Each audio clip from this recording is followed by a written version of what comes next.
作为太阳系中最大的行星之一，一直以来都引发着人们的好奇心。而当我们站在它的卫星木卫2上，俯瞰着这个巨大而神秘的行星，我们将会看到怎样的景色呢？接下来，我将带你一起探索，揭开木卫2上观测木星的神秘面纱。首先，让我们来了解一下木卫2。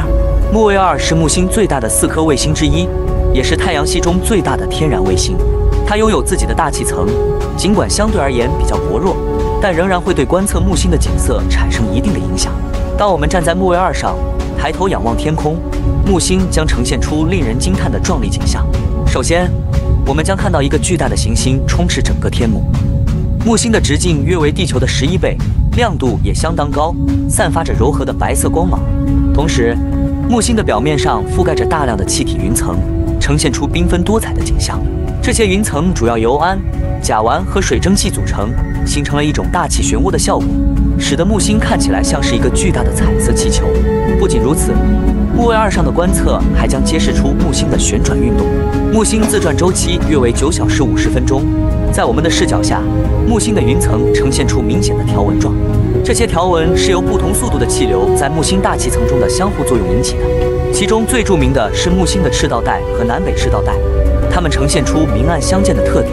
这些条纹的变化和演化将为天文学家提供重要的研究资料，帮助我们更加深入地了解木星的大气环境。除了云层和条纹，木卫2上的观测还可能揭示出木星的风暴系统。众所周知，木星上存在着著名的大红斑，这是一个持续存在数百年的巨大风暴。而从木卫2上观测木星，我们将能够清晰地看到这个巨大的漩涡状风暴。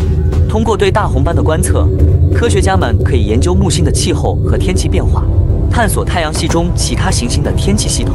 此外，观测木星还将暴露出其他一些奇特的景象，例如木星的卫星系统。木星拥有至少79颗已知的卫星，其中4颗较大的卫星伽利略卫星及伽利略、伊欧、卡利斯托和加尼提将成为我们视野中的亮点。这些卫星以不同的速度绕着木星运转，形成一个迷人的天体系统。